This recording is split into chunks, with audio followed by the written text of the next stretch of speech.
There are tons of reporters and politicians that have left the mainstream establishment for various reasons, some to be more independent, unbiased, and unpressured from their industries. Then there are some people who march to the beat of their own drummers and not only leave, but go completely off the grid. And that's exactly what former Minnesota Governor Jess Ventura has done. See, for now, he's over living in the U.S. and has opted for happier, more tranquil days to escape the NSA and surveillance drones soon to be flying over our heads. Where is he? We don't know, but we were still able to snag him for an interview earlier today. I first asked him to tell us about his new show on Aura TV called Off the Grid and what topics he's covering that can't be covered in American media. Well, off the grid is the fact that I feel I'm being censored in the United States. I did a book tour last time, and I couldn't get on Fox News, I couldn't get on MSNBC, I couldn't get on any of the networks whatsoever. And so this idea came up to put me on the internet. I did an interview with Larry King, and Larry, as you know, has left CNN and is part of Aura.tv, and he said, this is where you need to be. And I explained to them that the problem was I had made a life choice about 7, 8 years ago to live off the grid 4 months out of the year, and they said, we have the technology, that's not a problem, we can do it anywhere. And so then it thus became the show, where I now talk from the outside looking in as opposed to the inside looking out where I was before, and maybe I'll have a better effect on waking people up, and the fact that it's on the internet, so it's no holds barred. I can talk about anything I want, and the subjects are mine and mine alone. You've talked about how you left the U.S. also so you can get away from the drones circling overhead. How serious of a concern do you think domestic drones really pose for the future of this country?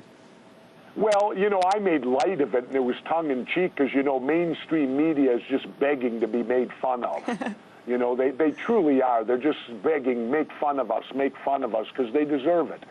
So I say things, and they run with it, not like, you know, that we're down here dodging the drones and that. But when you look at it on a serious note, it's exceptionally serious. I mean, when our Constitution and our Bill of Rights get violated by the government, why aren't people going to jail for that, or at least losing their jobs? You know, people talk about Snowden, and they say, well, he broke a contract and he revealed this. The point is, the Constitution and Bill of Rights are the highest law of the land. They take precedence over anything else. And so that's under assault right now. Our government is operating like they've suspended the Constitution and the Bill of Rights, which is ridiculous. You can't do that unless you declare martial law. But it seems we have an undeclared martial law, and that's what the essence of everything is to take back our country and get back the freedoms that we've lost since 9/11. Jesse, you've grown up, you know, through the Cold War, Vietnam. You've been in the military. You have family that's been in the military. You know, you talk about how the U.S. almost is like an undeclared martial law. In what ways do you think it resembles East Berlin, which is what you compared it to in another interview? Yeah, because, I mean, I cross the border every year, and it's ridiculous. If I cross at Mexico, there's nobody there. I've actually stopped my vehicle, rolled the windows down, and say, doesn't somebody at least hand you a piece of paper and say, buenos dias? No, they welcome me because guess what? I bring pesos. They know I'm going to spend money down here. They like having me down here. I create jobs. You know I'm a job creator now? I'm creating these jobs down here, and now these illegals won't have to cross the border to pick strawberries and take your job. Wait a minute, so, wait. Are you being facetious here? Do you really think that Mexicans are coming and stealing American jobs? Would Americans really be wanting to pick strawberries, Jesse? Yes, because all my guys, the people that work for me, have told me unequivocally. They said, Governor, if I wasn't employed with you on Off the Grid, I would be over the border right now illegally. So there you go. I'm on the job solving illegal immigration and being a job creator. Of course I'm having fun with that, but it's true. It's just on a small level. Well, do you support amnesty for actually the millions of undocumented immigrants currently living and working in the U.S.? I support something more than that. Call me crazy. I support taking down borders. I support that we're all human beings on this planet, and why should I have to produce paperwork when I want to go somewhere? How's that one? I like that a lot, Jesse. I think that we're both internationalists, and I think borders are extremely destructive. And the language of, I'm American, you're this, you're that, gives you some sort of moral authority to do harm and destruction. It couldn't be more damaging, Jesse. I couldn't agree with you more. Let's move on to another issue that you're... Oh, continue. Well, what's worse, if you see a big fence with barbed wire on the top and you see someone on the other side of that fence, immediately you suspect them of being something bad, something negative, because you have this man-made fence between you.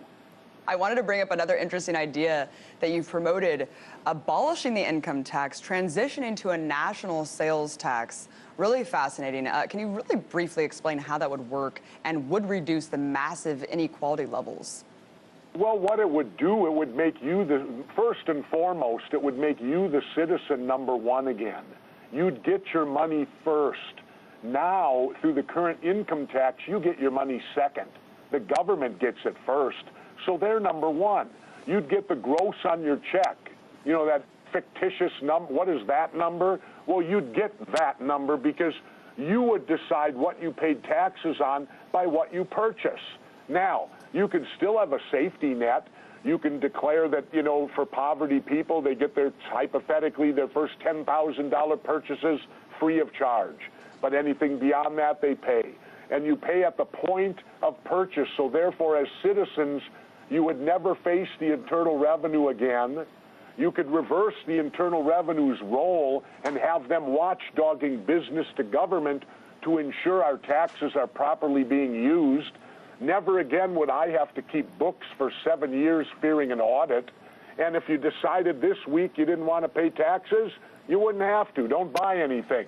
See, my core belief is this.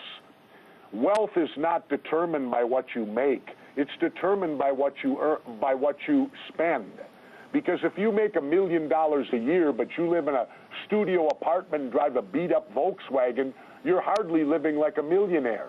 Now, when you buy the Mercedes and the yacht, well, then you're living like a millionaire and you'll be taxed as such.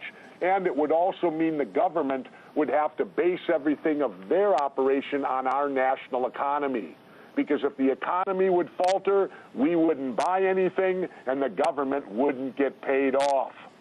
Jesse, it seems like a genius concept. I wonder why it hasn't gained more traction, because it's totally true. And then people who are in poverty, they would just not have to take half of their earnings given to the federal government to perpetuate the war machine. I mean, they can just go out and spend what they want to contribute to society. Well, it just sounds so smart.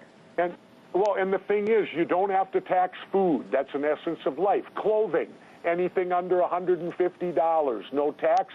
You start buying mink stoles, yeah, there's a tax on that if you buy clothing that's more than $150. But I mean, anybody can buy jeans, you can buy underwear, you can buy your socks, and you won't get taxed. And it would all be based on our gross national product, and it would only need to be about 12%. You're telling me our government can't run off 12% of the gross national product? If they can't, then it's time to replace them. Well, it sounds way too reasonable for anyone in this government to be supporting, Jesse. That's why you and I are talking about it, I guess. Abby, that's why I'm off the grid. You have the right, you made the right moves, Jesse. I wanted to really quickly, I know that you've talked about this kind of Cold War resurrection, and I just can't let you go without addressing it. I know that you dedicated one of the Off the Grids to discussing this. I mean, I just feel, I can't imagine how you feel actually living through the Cold War and then seeing us go back. How do you think the situation is going to play out, and how can we stop this fear-mongering and warmongering in terms of Russia versus the U.S. right now? The frustration is nobody is paying attention to history. It's that simple. And that old cliche, if you don't read your history, you're doomed to repeat it. Trust me, it's happening in decades now, not just in lifetimes. People, start reading your history. People, start studying what has gone on in the last 50 years, and you see it repeated over and over and over again. What's that other cliche about being crazy? If you, oh yeah, Einstein. Einstein, if you repeat the same thing and expect different results, I mean, that's the definition of insanity. There you go. You're insane. And yet we've got this insanity going on. We're doing the same thing, and I'm seeing it now within decades, and I'm only 62. You know, I still consider mentally I'm about 24. You know, it's just chronologically I'm 62, but I'm sitting here looking in my lifetime, having lived through the Cold War, and saying we're going to let these morons erect the Cold War again when it was all fictitious to begin with. They were telling their people this story, and behind the Iron Curtain, we were telling our people this story on this side of the Iron Curtain, and both sides were getting lied to. Yeah. I mean, you know that it's desperate when the war machine reverts back to that Cold War propaganda. I hope people are smart enough to realize what's going on, Jesse. Rise up. Stop it once and for all. Thank you so much for coming on.